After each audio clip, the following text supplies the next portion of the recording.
Earlier this month, the Trump administration announced a 90-day pause on tariffs, except for China, which now faces a 145% tariff on all goods. South Texas, one of the first regions in the nation to begin their grain and cotton harvest, is already feeling the effects of these trade policy tariffs.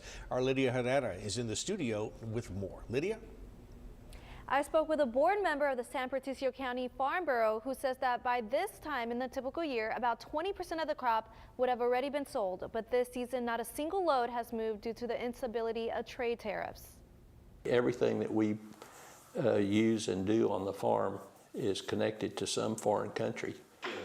Bobby Nabalik with the San Patricio County Farm Bureau understands firsthand how trade tariffs impact agriculture. Although South Texas is a top U.S. producer of cotton and grains, current tariff uncertainty is raising serious concerns. We've lost some of our customers in other countries because they've chosen not to abide by those trade agreements that we've had in the past.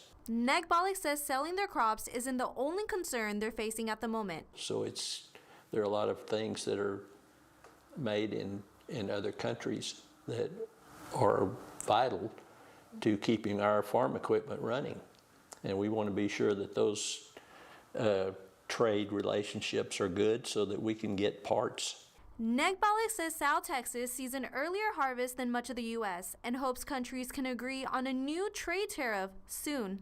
The big player here is China because they're a huge customer for Texas agriculture products. And if we get that worked out, then we'll do the best we can with whatever the world market and demand is for those crops. Nabalik says South Texas harvest season kicks off with grains in June and wraps up with cotton by September.